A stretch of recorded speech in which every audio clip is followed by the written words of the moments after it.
Bom, alguns de vocês conheceram o Ale ontem, né? Mas para quem não estava aqui ontem na aula de finanças, Alexandre, Magali, pode ficar de pé, por favor.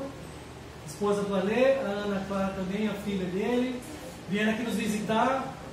Tem sido muito especial poder passar esse tempo com vocês. Hoje o Ale vai pregar para nós hoje.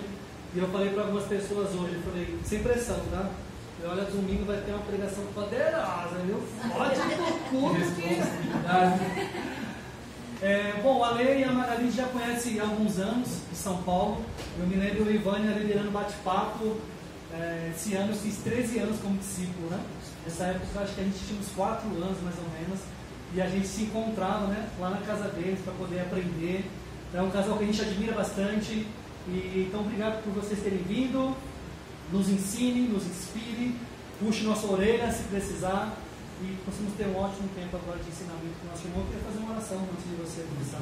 Me acompanhe, por favor, igreja. Deus, muito obrigado por essa manhã. Obrigado por esse momento. Deus, eu quero te agradecer por estarmos aqui juntos como família, com nossos amigos, e que o Senhor possa falar conosco nessa manhã. Deus, use a vida do Ale, que é um homem de Deus, que é um discípulo de Jesus, e que o Senhor possa usar agora nesse momento a mente dele, a fala dele, para que o Senhor possa falar com cada um de nós aqui, Deus. Que possamos ter um momento incrível, como temos tido, e vai ser demais, Deus. Então, muito obrigado mais uma vez, em nome de Jesus, que eu oro muito grato. Amém. Obrigado, Leandro e Vânia. Estou deixando o celular ali. O que você faz? Muito bom estar aqui com vocês. A gente ter o convívio no reino de Deus é incrível, né? Porque a gente se sente em casa em qualquer lugar que a gente esteja com irmãos, né? A gente veio aqui para Ribeirão, a gente está na casa do Leandro da Vânia, que está nos servindo. Nossa, que especial estar com eles. O Pietro e a Estela são duas delícias de criança, é super gostoso, tá? E a gente se sente em casa, né? A gente se sente como se estivesse na nossa casa, porque a gente conviver com os irmãos é isso, né? A gente divide, compartilha, a gente tem os pensamentos que são... Cada um tem as suas lutas particulares, mas a gente tem os pensamentos e o mesmo objetivo, né? Então, obrigado, Leandro e Vânia, pela acolhida aqui, pela casa, pela servidão. E é tão especial poder estar aqui em Ribeirão. Eu a Magali e a Ana Clara, a gente esteve aqui em Ribeirão no culto inaugural. Foi a última vez que a gente veio para Ribeirão. E é emocionante ver, porque naquele momento era Leandro e Vânia e mais 4 pessoas, ou 6 pessoas. 6. E assim, até arrepia e emociona, porque era uma missão que estava chegando, eles com todo o coração junto com o time. E é isso, e a vontade e o amor de levar a palavra, o Evangelho. A nossa igreja é uma igreja que a gente tem muito esse espírito da missão, de ser missionário. A gente quer alcançar tudo que a gente puder, né? E é emocionante, assim. É claro que esse time tinha todo o coração e largaram uma série de coisas lá em São Paulo para estar aqui, mas a verdade é que Deus que fez isso, né? A gente olha aqui, sei lá quantas pessoas tem aqui, 70, 60, a gente dá uns 50, não sei. O fato é que olhar essa igreja cheia aqui é emocionante ver o que Deus tem feito, não só em Ribeirão, mas é inexplicável o que Deus faz, como é que multiplica, como que vem tanta gente, como que, né, é emocionante de pensar. Então, muito grato a Deus. E sem contar que Ribeirão é uma missão exportação, eu estava falando com o Leandro, né? Porque a gente batiza aqui muita gente, a gente tem uma universidade aqui, mas no fim, muitos jovens se formam ao cabo dos estudos, vão em busca de oportunidades em outros setores e outras igrejas. Então, assim, é uma missão de exportação bem importante para a nossa. E que assim seja. Então, assim, às vezes a gente fala assim, puxa, eles estão lá há 7 anos, né? Acho que é. E, a igreja está com tantos membros, está com mais, não importa o que está acontecendo, né? Tanta gente que passou e que foi batizada. Agora, vocês imaginam, para ter esse número, essa quantidade de pessoas, quantos estudos foram feitos? Por quantos estudos passamos? O quanto a palavra de Deus foi multiplicada, né? A Bíblia fala que ninguém passa por esse mundo sem ouvir falar de Deus. Então, quanto impacto tem essa igreja aqui? Então, assim, que a gente fica animado com tudo isso. Tá?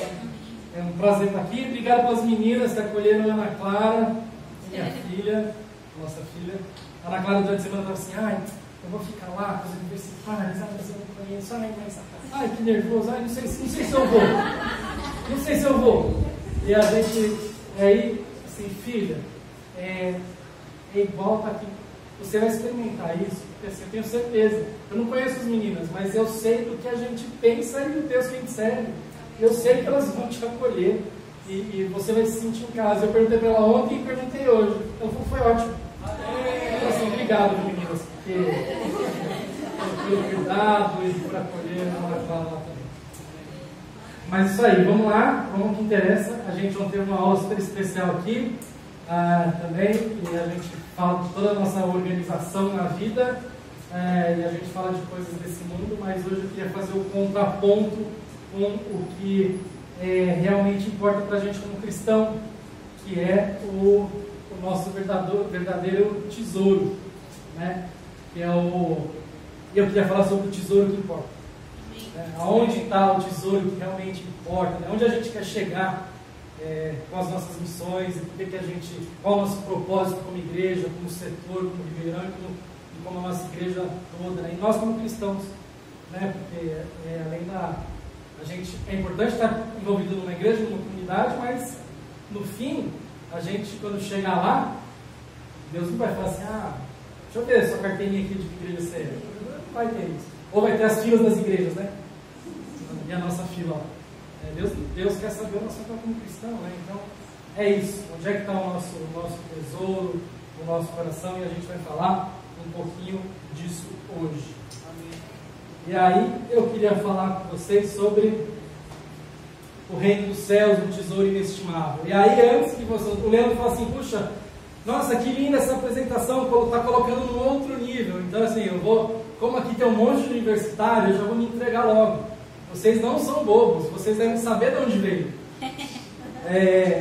Eu só preparei a aula, e a apresentação eu joguei numa inteligência artificial, e ó, ficou bonito. Então, a gente precisa também usar a tecnologia a nosso favor, né? Então, eu preparei a aula, joguei lá e fiz uns slides bonitos, viu, gente? Mas só para, senão eu vou falar assim, nossa, que legal, né? Olha, poxa, que nível, né? Nível nenhum, E confessando logo aqui para os universitários de plantão, que não são poucos, né? E aí eu queria ler com vocês, então, lá em Mateus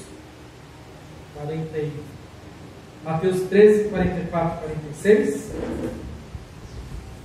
Mateus 13, 44 e 46.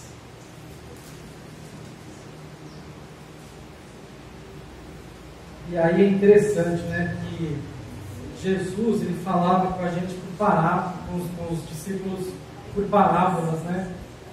Mateus 13, 44 a 46. Né?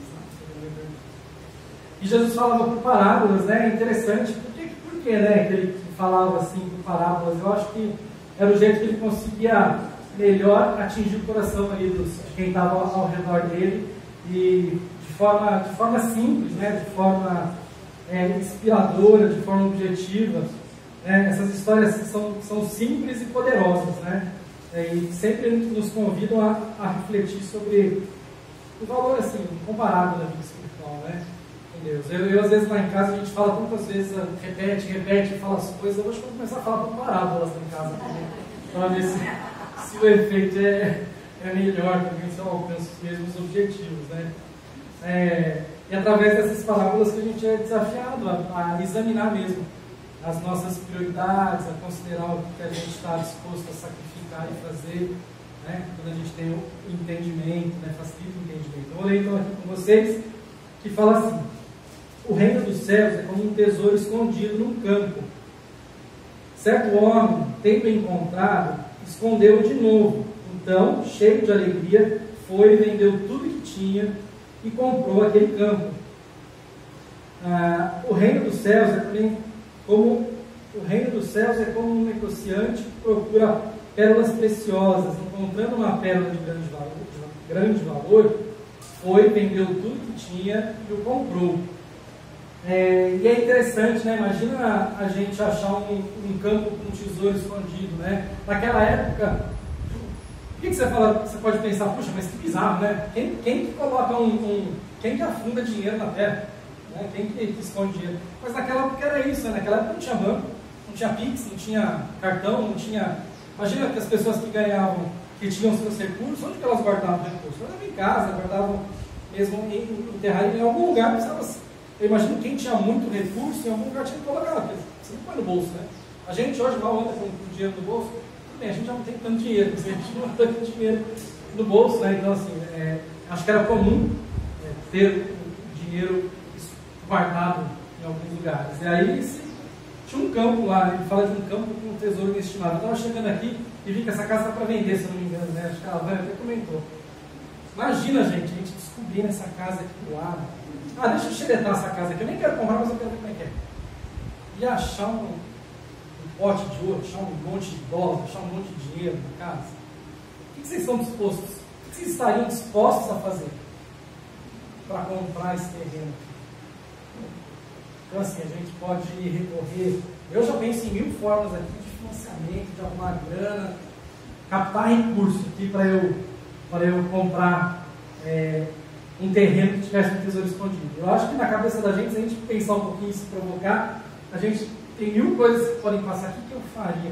Se essa casa aqui lá tivesse um tesouro escondido, o que eu ia fazer para comprar essa casa? Para ter esse tesouro? Eu acho que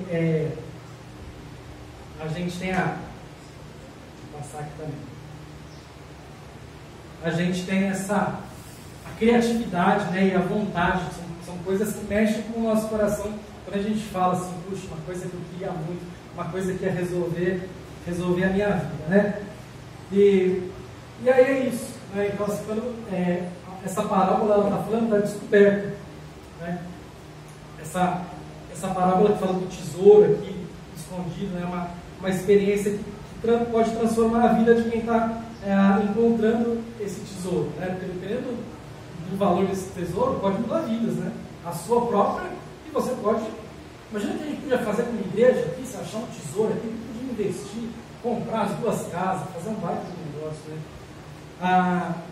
Então, essa é a provocação que eu estou... Nessa parábola, quando o homem encontra o tesouro inesperadamente, assim, simboliza o momento que alguém reconhece o valor daquilo, qual o valor que aquilo tem e o quanto eu estou disposto a pagar ou me entregar ou fazer para obter para ter esse valor, né? E aí essa descoberta é muito interessante, né? A gente pensa em recursos, quando a gente fala de tesouro, mexe com o nosso sentimento, ainda mais quando a gente pensa, a gente quando fala de tesouro remete para a gente dinheiro, né? E aí a gente fala assim, puxa, essa grana resolveria a minha vida, né? Se for um tesouro, já pensou? E aí a gente pode pensar, puxa, eu, por exemplo, pensei em um monte de coisa quando eu estava pensando nessa aula, de falar do tesouro, assim, quantas coisas eu estaria disposto a entregar, a fazer para obter isso, né? E nessa parábola, é claro que o tesouro que a gente está falando aqui é o tesouro do reino dos céus, né? Então, o que a gente está falando, o que a gente quer fazer para conquistar? Mas, ao mesmo tempo, eu fiquei pensando assim, puxa, em 5 minutos aqui pensando, eu pensei em 1000 teorias de como conseguir ter posse dessa grana, desse tesouro, né? E aí eu fiquei pensando, puxa, quando eu penso no reino dos céus, por que eu não fico pensando no mesmo tempo? Estou falando de mim, eu sei que vocês são diferentes. Aí eu fiquei pensando, por que quando eu falo do reino dos céus, não vem 1000 teorias na minha cabeça do que eu preciso largar, o preço que eu preciso pagar, o que eu preciso deixar, né? Por que não veio na minha cabeça todo o orgulho que eu tenho, que eu preciso curar? Por que não veio na minha cabeça a imoralidade que eu tenho, ou a preguiça, ou a falta de amor, ou a grosseria, às vezes em casa a gente é ríspido, né? A gente com a esposa, às vezes a gente chega num dia e solta as coisas que ninguém merece ouvir. Então, assim, em 5 minutos eu pensei, o que eu podia fazer de arrumar grana para para comprar um terreno que tivesse um tesouro, mas por que a gente não pensa ao mesmo tempo, quando a gente lê e entende que a Escritura está falando do reino dos céus, por que a gente não pensa no preço que a gente precisa pagar para ter o reino dos céus com a mesma agilidade e com a mesma rapidez, né? O nosso coração, bom, fala de mim, tá? Eu sei que vocês são diferentes, mas o nosso coração não tem essa mesma velocidade para pensar nas prioridades para conquistar o reino dos céus, né? Às vezes a gente fala assim, puxa, olha, se eu desse uma grana para cada um, eu sei que todo mundo sonha, eu queria uma grana para fazer, sei lá, uma casa, me formar, para casar. Eu tenho certeza, assim, se alguém chega para a gente e falasse assim, Alexandre, tá aqui, ó, eu te dou 10 milhões de reais, sua aposentadoria, você não precisa trabalhar mais, só que você vai precisar ser um bom discípulo daqui para frente. Eu sei que todo mundo luta para ser um bom discípulo, e esse é o nosso foco, é isso que a gente quer. Mas imagina alguém te dando uma grana e pagando assim, bota aqui, ó, 10 milhões para você largar, para você ser o mais parecido com Jesus. Gente, se você tivesse 10 milhões na mão, vocês podem estar pensando assim, puxa, eu seria o mais fiel dos discípulos se eu tivesse a grana na minha mão. Agora, eu largaria, nossa, eu não faria mais besteira nenhuma. Preguiça, orgulho, nada. E aí, por que quando a gente pensa no dinheiro na mão assim, mexe com a gente? E quando a gente pensa no reino dos céus, numa vida eterna, às vezes não mexe tanto com a gente, né? Porque na verdade a gente tem uma promessa de muito mais, de um valor muito maior, inestimável, que é uma vida eterna com Deus, do que um valor monetário, né? Então, por que a gente não... Por que a gente não é assim? Né? Por que a gente precisa lutar tanto dos nossos... Né? A gente tem tantas lutas assim, o reino dos céus está ali, é uma promessa, é uma vida eterna com Deus, vale mais do que qualquer dinheiro. E a gente, muitas vezes, se fosse um dinheiro na mão, a gente talvez se esforçaria muito mais, faria, e a gente não tem essa dimensão do valor do reino dos céus nas nossas vidas. Porque a gente é muito imediatista, né? A nossa vida a gente pensa no hoje, no agora, no amanhã, e a gente não pensa É difícil pensar na eternidade às vezes, né? Porque às vezes é tão distante, tão longe, só, puxa, mas está tão longe, mas é o maior tesouro que a gente tem, a promessa de Deus, que se a gente for um bom discípulo, a gente pode ter uma vida eterna com Deus, né? Então, a gente tem essa descoberta primeiro, do que é o reino de Deus, do que é estar com Deus, do que é ter uma vida eterna com Deus, de fato, né? A gente descobrir isso, a gente reconhecer, né? O homem aqui, ele percebe, né, o valor inestimável desse tesouro. E representa para ele a compreensão, assim, o significado da salvação da vida dele, né? Qual a ação que ele tem que ter aqui agora, né? O homem vende tudo que tem, que, assim, ilustra a disposição de sacrificar tudo que a gente tem pelo reino dos céus, né? O quanto a gente está sacrificando, o quanto a gente está fazendo, o quanto a gente está entregando, né, para ter o reino dos céus, né? Esse homem, ele compra o campo como uma decisão de abraçar, assim, isso é tudo que eu quero.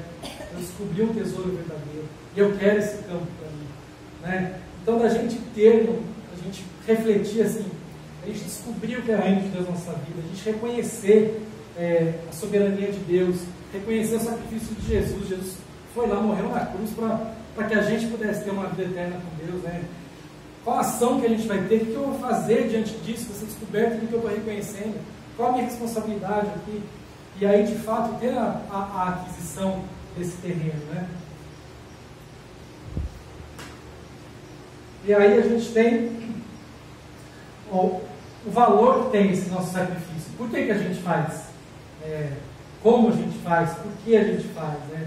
Aqui a parábola retrata da renúncia material, né? Abrir mão de posses, confortos materiais, em prol de uma vida focada aqui nos valores do reino. Ah, não, mas você está me dizendo que eu não posso ter nada na vida? Não estou dizendo nada disso. Estou dizendo que a gente tem que ter, vai estudar, vai ter as coisas. Mas onde está seu coração? Seu coração está nas coisas que você tem aqui, ou seu coração está nas coisas que você pode ter numa vida eterna com Deus? Esse é o foco, né, do cristão. O tempo e energia, dedicar mais tempo à oração, estudo da palavra, serviço nos outros, mesmo que signifique sacrificar alguns prazeres pessoais. Puxa, mas eu não posso me divertir, eu não posso fazer. Claro que pode, deve, mas onde estão suas prioridades? Né? Aonde que eu estou focando as minhas energias de fato? Eu estou entendendo a importância de eu gastar minha energia no que importa de fato para mim, que é a salvação da minha alma, da nossa alma, né? Então, qual é o caminho, para onde a gente está indo, né? A gente luta, né, com orgulho, né, com o nosso ego, o nosso orgulho, de abandonar as necessidades do controle e reconhecer, se submeter à vontade de Deus. Puxa, o que é submeter à vontade de Deus, né? É tão difícil a gente submeter, né? A gente luta às vezes para ser submisso, né? Mas assim, Deus é soberano, olha o que Jesus fez pela gente, né? A gente reflete na hora da ceia aqui.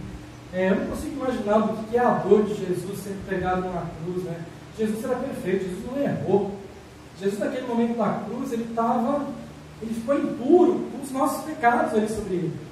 É um momento que ele ficou, ele que é o Cordeiro perfeito, culpado por todos os nossos pecados, né? E aí, para quê? Para que ele morresse naquele momento, que tudo ficasse lá embaixo, mas que ele voltasse ressuscitado, o Cordeiro perfeito, num lugar de honra. Né? Então, quando a gente reflete sobre isso, puxa, o quanto doeu, quanto será que doeu aquelas pregadas no pulso, no punho? Né? Então, imagina o sacrifício. Foi chicotado, humilhado, e ele sabendo que ele não tinha errado, ele foi até o fim, né? Então, quando a gente reflete nisso, quando a gente coloca assim, puxa, se coloca naquele calvário, se coloca naquele lugar, você sem culpa ser cuspido, ser chicotado, ser pregado, como... Né? E assim, a gente submeter, eu sei que o parâmetro de Jesus é alto, mas é isso, ele submeteu a vontade de Deus para que tudo fizesse um sentido para a gente. E é para a gente que fez sentido, né? Não foi para ele lá, não foi para o povo que estava lá. Todos nós fomos beneficiados ali por conta desse sacrifício. Então, quando a gente submete à vontade de Deus, assim, lembra de Jesus.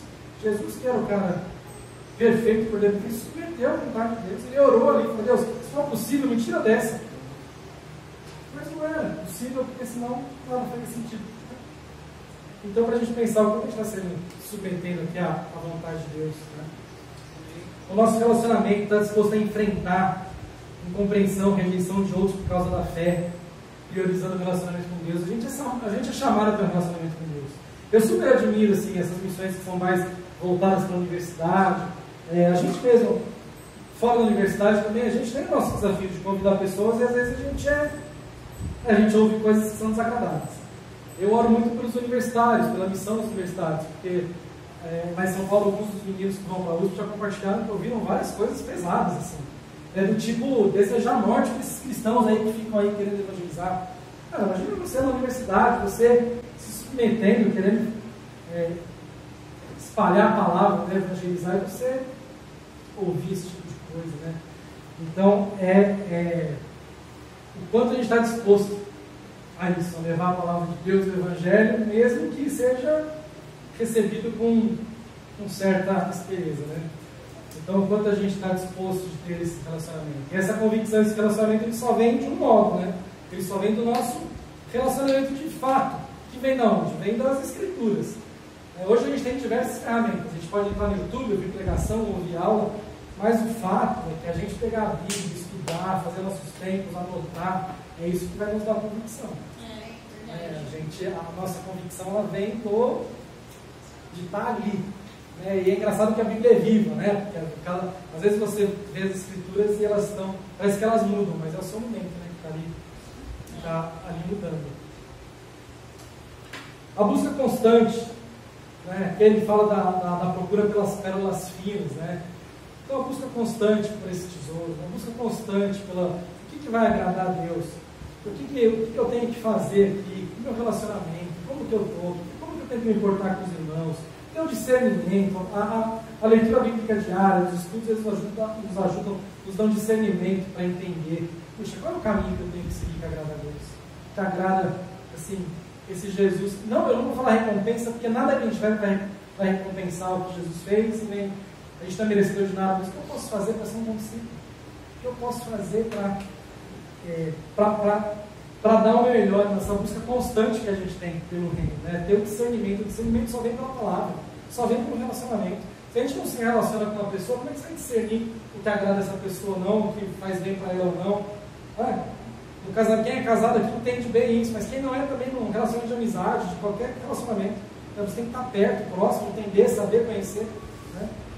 A persistência, a gente tem que ser persistente. A gente, em alguns momentos, a gente esmorece, ainda mais quando as dificuldades vêm, e as dificuldades vêm. As escrituras não falam que a gente vai ter uma vida só de flores, a gente vai ter uma vida que vai nos desafiar. Né? Eu gosto muito, a gente quando passa por momentos difíceis, eu gosto muito de ler Romanos. Lá no Romanos 5, fala das tribulações, do quanto que é importante você passar por provações, tribulações, que isso te aproxima de Deus, né? Isso promove a esperança. Né? Então, a gente ser persistente na palavra, naquilo que a gente quer. Né? E o que a gente vai descobrir com isso? Descobrir o verdadeiro valor da nossa vida, que não está aqui. A verdade é que todo mundo aqui vai morrer, e o que a gente fez aqui, o que vai ficar? Aquilo que as nossas ações, o que eu fiz para o próximo, as coisas que eu tenho, pouco importa nesse mundo. Assim, Então, assim, o que de fato tem valor? Qual o tesouro que tem valor nessa vida? Enquanto eu tiver nesses 70, 80 anos, eu espero que até os 90. Assim, eu ainda viver bastante.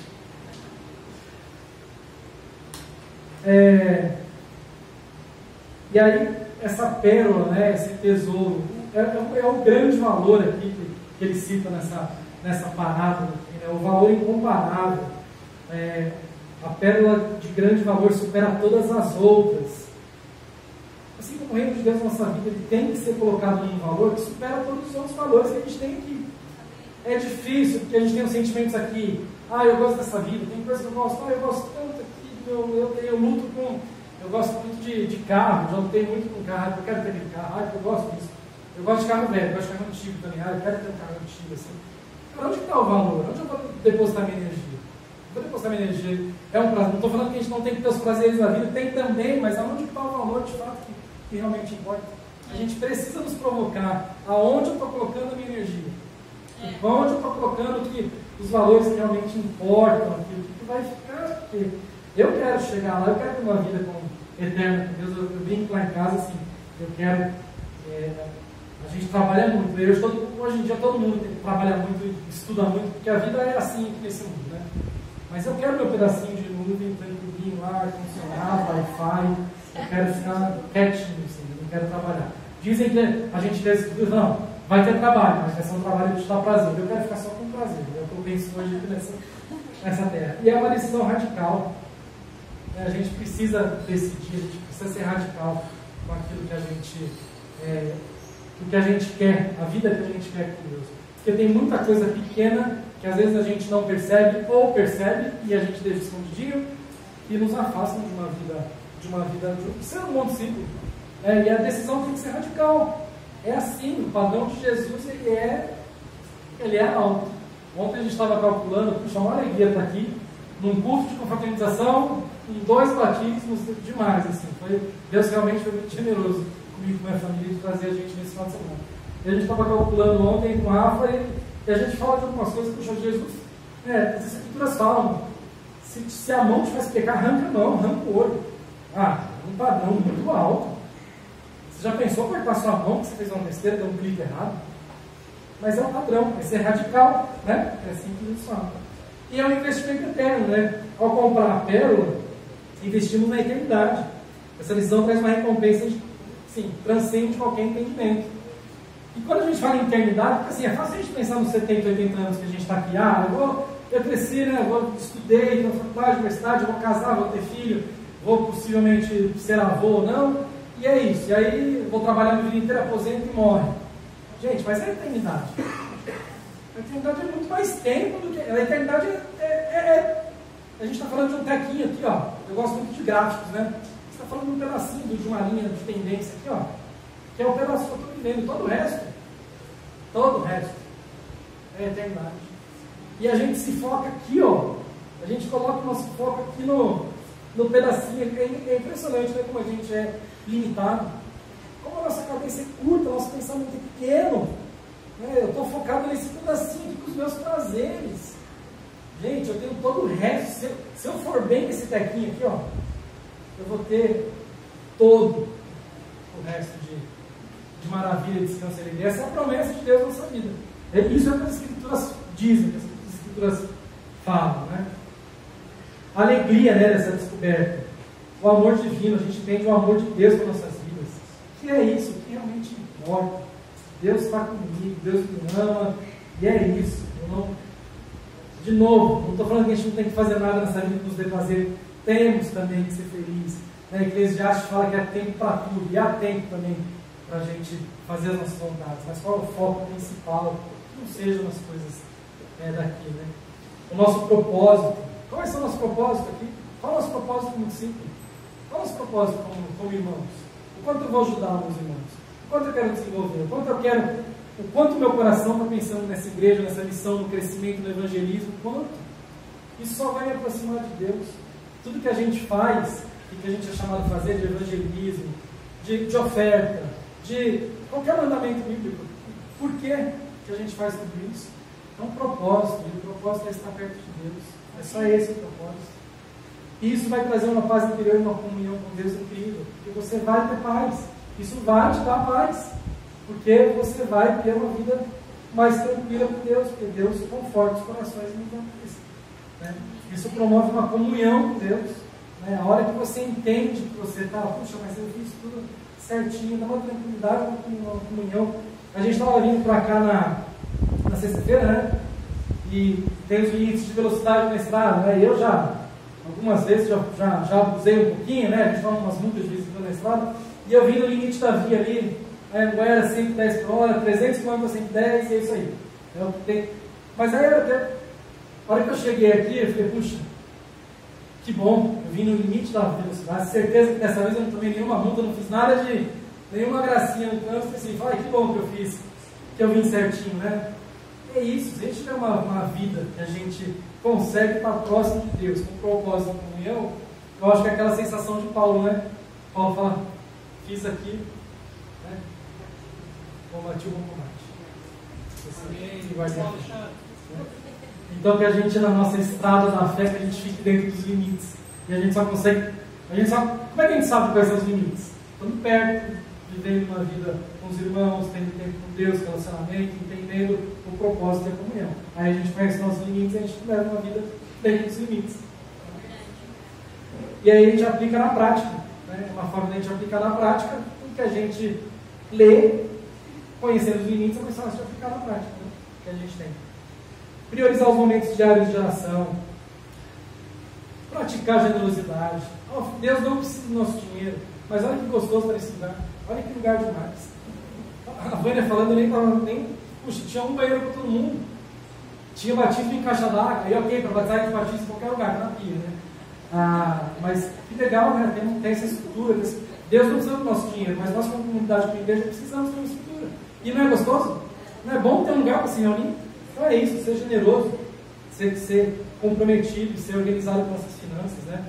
Buscar oportunidades de testemunho onde quer que a gente esteja, no trabalho, na escola, na faculdade, né? A gente, quando descobre um tesouro, a gente quer compartilhar. Puxa, achei, olha o que eu achei, olha o que eu tenho aqui. E a gente mostra.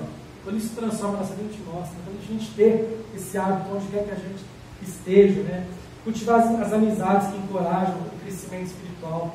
Importante a gente estar com irmãos que vão nos desafiar, vão nos ajudar. Às vezes é incômodo uma parceria desse lado, né? Puxa, mas ele me deu uma apertada aqui que eu saí, incomodado, ai que droga. Mas enquanto eu estou crescendo com isso, de um afiando o outro. Então, assim, é importante. Eu tenho um perfil que é difícil para confrontar as pessoas, mas é importante, a Bíblia me chama a confrontar quando eu vejo alguma coisa. E eu preciso confrontar a lei, mesmo que isso não seja o que eu gosto, o que eu quero fazer.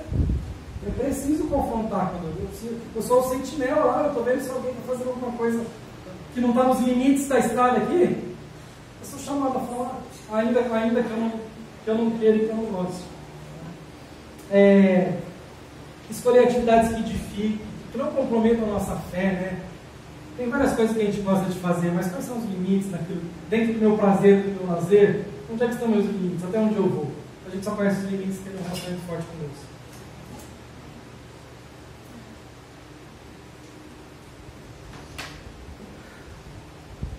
E aí algumas reflexões finais aqui.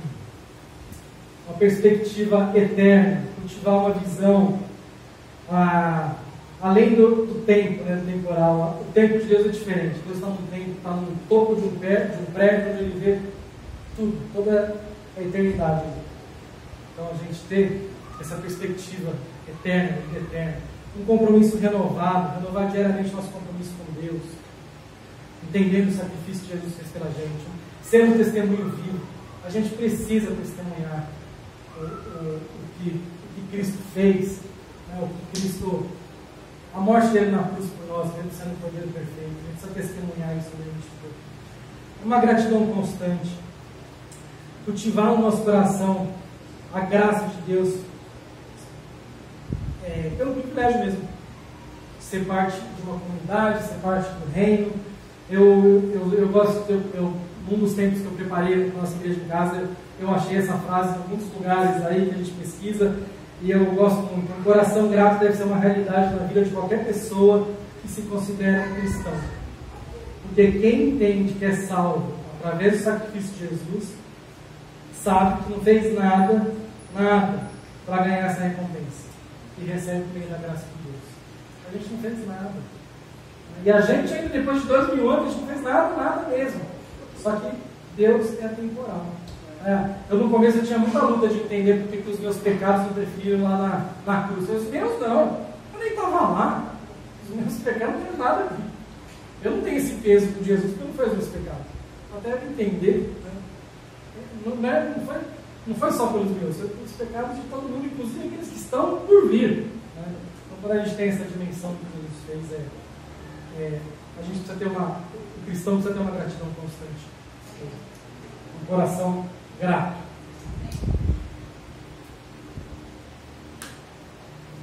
E aí, 1 Tessalonicenses 5,18 fala: deem graças em todas as circunstâncias, pois esta é a vontade de Deus para vocês em Cristo Jesus.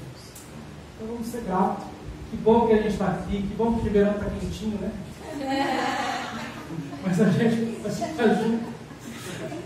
Não, mas sabe, eu descobri esse ano que eu tenho uma pequena insuficiência renal, porque o meu rim é preguiçoso e ele tem uma preguiça de trabalhar, eu tenho poucos trabalhadores no meu rim. Eu preciso me hidratar muita água. Então aqui bom que eu estou aqui nesse quentinho, né?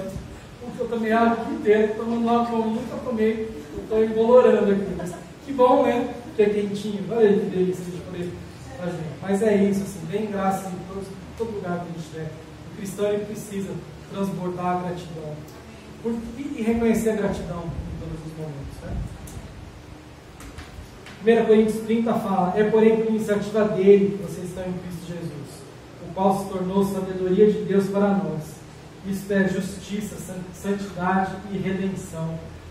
Né? Então a gente tem aqui Jesus é a santidade e a redenção. Né? A gente pensando nisso, o caráter e a natureza que refletem a glória e a pureza assim, de Deus, a redenção, o presente da liberdade comprado por um alto preço, né? foi caro para Jesus, né? O preço foi alto. Né? A gente pensa o presente da liberdade, né? Que a gente ganhou com a crucificação de Jesus, foi onde tudo fez sentido, né? A santidade. A gente como cristão, a gente é chamado a ser santo, separado, né? A gente precisa se separar daquilo que tira o nosso foco de uma vida, daquilo que nos leva para perto de Jesus. A santidade, a Bíblia fala de ser um povo separado, né? De fazer coisas, separar a gente das impurezas desse mundo, né? Por meio disso a gente consegue a justiça, a gente é justificado pelo sangue de Cristo lá na cruz. O sangue de Cristo lá justificou todos os nossos pecados, os pecados de quem crê que Ele realmente esteve aqui com esse propósito, o Filho de Deus esteve aqui e pagou o preço está pago já, a gente já foi justificado. Qual que é a nossa responsabilidade? Já sair pecando a torta de jeito que está pago? Não é isso. Alguém pagou essa conta e foi caro, e a gente tem que dar valor para essa pessoa. Imagina você que tem uma dívida e alguém vai lá e paga essa dívida. Não é que a dívida sumiu, alguém pagou para você. Você não tem mais ela, mas alguém pagou. E esse alguém tem que ser digno de gratidão, de respeito. Imagina Deus que pagou pela sua vida. Então, para que a gente consiga ter essas reflexões do quanto foi caro para Jesus pagar o preço pela nossa salvação. E aí a gente finaliza pensando aqui de um dia chegar como um tesouro. A gente, por mais que a gente sabe que a gente não é merecedor, mas Deus nos ama como um tesouro, como uma pérola, então que a gente possa chegar perto de Deus e, como Paulo diz, né, tranquilos de combater o bom combate aqui, e que eu escolhi realmente comprar esse terreno aqui do lado, onde tem um pote de ouro, e que esse pote de ouro a gente tem um entendimento do quanto o reino de Deus é valioso na nossa vida, do quanto a gente está disposto a pagar para ter esse reino, e mais do que ter, né? Eu não quero ter, eu quero participar do reino de Deus. Então, obrigado. Muito bom estar com vocês, feliz de estar aqui. E é isso aí. Vamos agora. Vamos oração.